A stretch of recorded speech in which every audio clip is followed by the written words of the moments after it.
Hi friends, welcome to Padma home foods. నేను పద్మ. మరి ఈరోజు మన ఛానల్లో ఎంతో హెల్దీ బ్రేక్ఫాస్ట్ స్ప్రింగ్ ఆనియన్స్తో పరాటాని ప్రిపేర్ చేసుకుందామండి.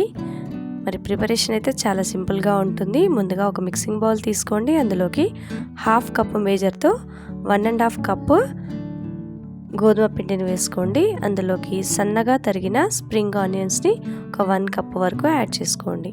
తర్వాత 1 టీ స్పూన్ చిల్లీ పౌడర్, రుచికి సరిపడా సాల్ట్, 1/2 టీ స్పూన్ అజ్వైన్, అలాగే 1/2 టీ స్పూన్ జీలకర్ర పొడి వేసుకొని ఇవన్నీ కూడా కలిసే విధంగా మిక్స్ చేసుకోండి. ఈ విధంగా మిక్స్ చేసుకున్న తర్వాత ఇందులోకి మనం కొంచెం కొంచెంగా వాటర్ని వేసుకుంటూ పిండిని ముద్దలాగా కలుపుకోవాలి. ఈ విధంగా వాటర్ అయితే ఒకటేసారి కాకుండా మనం కొంచెం కొంచెంగా యాడ్ చేసుకుంటూ పిండి ముద్దని కలుపుకోవాలండి. చాలా ఈజీగా సింపుల్గా మార్నింగ్ టైంలో మనం ప్రిపేర్ చేసుకోవచ్చు. లంచ్లోకైనా లేదంటే మార్నింగ్ బ్రేక్ఫాస్ట్ లాగా అయినా చాలా బాగుంటుంది. ఈ విధంగా పిండిని కొంచెం కొంచెంగా వాటర్ వేసుకొని ముద్దలాగా కలుపుకుంటూ మనం ఒక 2-3 నిమిషాల పాటు బాగా నీట్ చేసుకోవాలి. ఈ విధంగా నీట్ చేసుకున్న తర్వాత పైనుంచి కొంచెం ఆయిల్ డ్రాప్స్ని వేసుకొని ఆయిల్ అంతా కూడా పిండి ముద్దకు పట్టే విధంగా కలుపుకోండి. ఈ విధంగా కలుపుకున్న తర్వాత మనం ఈ పిండిని ఒక 10 నుంచి 15 నిమిషాల వరకు పక్కన పెట్టుకోండి. ఈ విధంగా ఒక 15 నిమిషాలు పక్కన పెట్టుకుంటే పిండి అనేది చక్కగా సెట్ అయిపోతుందండి. ఒక 15 నిమిషాల తర్వాత చూపిస్తున్నాను చూడండి. పిండి అనేది మనకు పర్ఫెక్ట్గా సెట్ అయిపోయింది. ఒక 2 నిమిషాల పాటు నీట్ చేసుకొని పిండి ముద్దలని ప్రిపేర్ చేసుకోవాలి.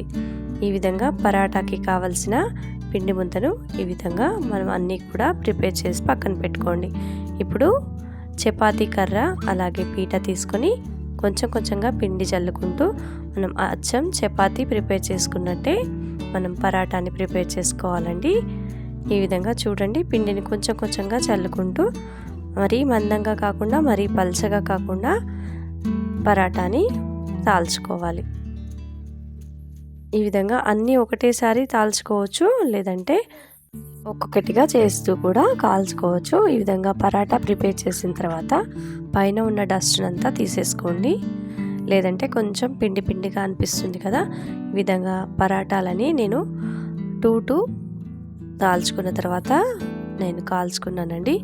ఈ విధంగా స్టవ్ ఆన్ చేసుకొని ప్యాన్ పెట్టుకొని పరాటాని వేసుకొని ఇటు అటు లైట్గా కొంచెం కలర్ వచ్చిన తర్వాత మనం కొంచెం స్టవ్ని మీడియం టు హై ఫ్లేమ్ పెట్టుకొని నెయ్యిని అప్లై చేస్తూ ఇటు అటు మంచి కలర్ వచ్చే వరకు కూడా కాల్చుకోవాలండి. చాలా టేస్టీగా ఉంటాయి, అలాగే హెల్దీ కూడా. ఇక్కడ నెయ్యి ప్లేస్లో నూనెను కూడా వేసుకోవచ్చు. అంటే మనం ఇంట్లో ఏ ఆయిల్ అయితే యూస్ చేస్తామో ఆయిల్తో కాల్చుకోవచ్చు అనమాట. ఈ విధంగా అటు ఇటు చూడండి మంచి కలర్ వచ్చింది కదా. ఈ విధంగా కాల్చుకుంటే మనకు పరాటాలు అనేవి రెడీ అయిపోతాయి. ఇదే ప్రాసెస్లో మిగతా పరాటాలను కూడా అటు ఇటు ఆయిల్ అప్లై చేస్తూ కాల్చుకోవాలి. చూడండి, చాలా సింపుల్గా మార్నింగ్ టైంలో బ్రేక్ఫాస్ట్ లాగా అయినా లేదంటే పిల్లలకి పెద్దవాళ్ళకి లంచ్లో అయినా పెడితే చాలా చాలా ఇష్టంగా తింటారండి.